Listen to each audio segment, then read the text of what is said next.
अस्सलाम वालेकुम व्यूवर्स। आज मैं अपने किचन में आपके लिए बनाने जा रही हूँ 10 मिनट डेज़र्ट, जो कि मैं 1.5 लीटर दूध से बनाने जा रही हूँ, जो कि खाने में बहुत मज़े का होता है और पार्टी और दावत के लिए एक आइडियल मीठा साबित हो सकता है। तो व्यूवर्स, अगर आप मेरे चैनल पर नए हैं तो पहले मेरे चैनल को सब्सक्राइब कर दें और वीडियो अच्छी लगे तो इसको लाइक और शेयर ज़रूर कर दें। तो चलो स्टार्ट करते हैं। तो यहाँ पर मैंने चॉकलेट बिस्किट्स लिए हैं और यहाँ पे 16 से 20 अदद बिस्किट है मेरे पास। आप कोई से भी चॉकलेट बिस्किट्स ले सकते हैं और इनको मिक्सचर में डालकर मैं अब इनको अच्छी तरह से मिक्स कर लूँगी, ग्राइंड कर लूँगी और ग्राइंड करने के बाद इसको मैं एक बोल में निकाल लूँगी। तो व्यूवर्स, यहाँ पर मैंने बिस्किट्स अच्छी तरह से ग्राइंड कर लिए हैं। अब मैं उसको एक बोल में निकाल लूँगी और बोल में निकालने के बाद अब हम इसमें 2 टेबलस्पून मेल्टेड बटर के डालेंगे। मैंने बटर को मेल्ट कर लिया है और अब मैं इसमें 2 टेबलस्पून बटर डालूंगी और चॉकलेट बिस्किट्स और बटर को अच्छी तरह से आपस में मिक्स कर लूँगी।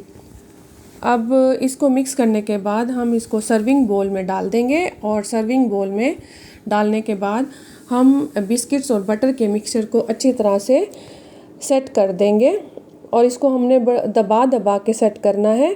सेट करने के बाद हमने इस मिक्सचर को रेफ्रिजरेटर में रख देना है ताकि ये अच्छी तरह से सेट हो जाए।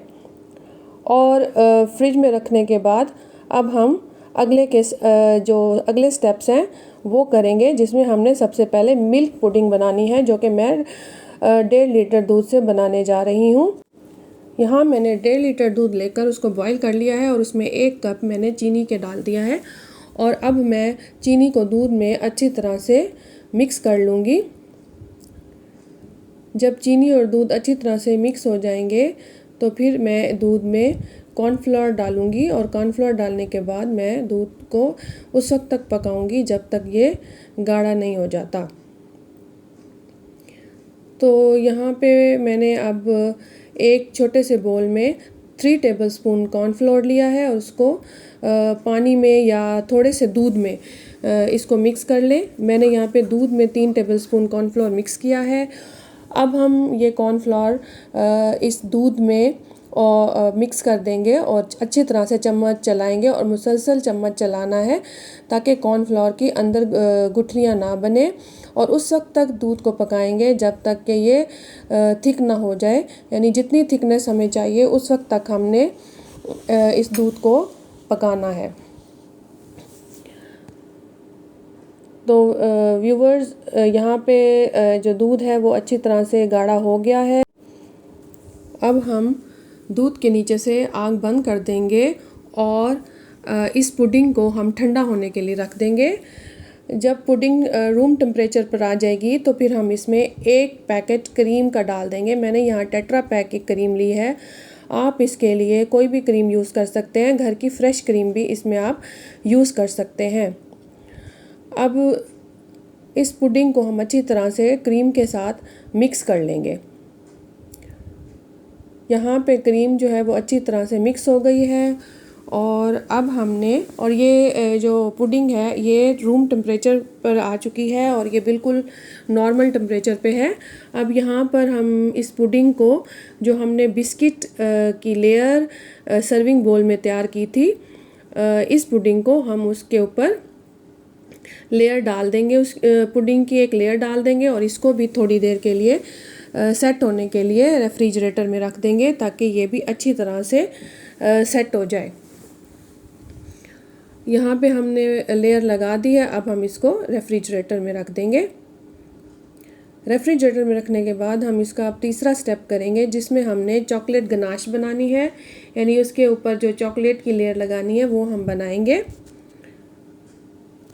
चॉकलेट गनाश बनाने के लिए यहाँ हमने 1 पैकेट क्रीम ली है, उसको हमने गरम करना है। इसको पकाना नहीं है, बस थोड़ी सी हल्की आंच पर इसको हमने गरम करना है और जब ये क्रीम गरम हो जाएगी तो हम इस क्रीम को 1 कप डार्क चॉकलेट के ऊपर डाल देंगे। यहाँ पे मैंने 1 कप डार्क चॉकलेट ली है और उसको मैंने चॉप कर लिया है। बारीक बारीक चॉप करने के बाद अब उसके ऊपर गरम क्रीम डाली है तो क्रीम की हीट से ये चॉकलेट जो है वो अच्छी तरह से मेल्ट हो जाएगी। और इसके ऊपर मैंने 2 टेबलस्पून बटर भी डाला है, क्योंकि बटर डालने से गनाश जो है इसके ऊपर एक अच्छी सी शाइनिंग आ जाती है और इसका टेस्ट भी बहुत अच्छा आता है। तो यहाँ पे हमने क्रीम जो कि मैंने 1 पैकेट ली है और 1 कप मैंने लिया था डार्क चॉकलेट का, उसको बारीक चॉप कर लिया है। इनको अब हम अच्छी तरह से मिक्स करेंगे। क्रीम के हीट की वजह से चॉकलेट अच्छी तरह से मेल्ट हो जाएगी और यहाँ पर हमारी चॉकलेट गनाश अच्छी तरह से रेडी है। अब हम इस चॉकलेट गनाश को थोड़ी देर के लिए ठंडा होने के लिए रख देंगे। जब ये रूम टेम्परेचर पर आ जाएगी तो अब हम अपने 10 मिनट डेज़र्ट पर इसकी तीसरी लेयर करेंगे। तो इस तरह से हमारा 10 मिनट चॉकलेट डेज़र्ट तैयार हो जाएगा, जो कि खाने में बहुत ही मज़ेदार, क्रीमी और यमी फ्लेवर है। यहाँ पे हम इसके ऊपर चॉकलेट डाल रहे हैं और इसको चॉकलेट डालकर इसके ऊपर हम अच्छी तरह से इसको सेट कर लेंगे। तो चॉकलेट डालने के बाद हम इसको सेट करेंगे और इसको फ्रिज में 2 से 3 घंटे के लिए रख देंगे, जिससे ये बहुत अच्छी तरह से ठंडा हो जाएगा और खाने में भी बहुत मज़े का लगेगा। और इसके बाद आप इसको चॉकलेट बिस्किट्स के साथ या चॉकलेट बिस्किट जो आपने क्रश किए थे उसके साथ आप अच्छी तरह से जैसे चाहें इसको डेकोरेट कर सकते हैं। अल्लाह हाफिज़, थैंक्स फॉर वॉचिंग।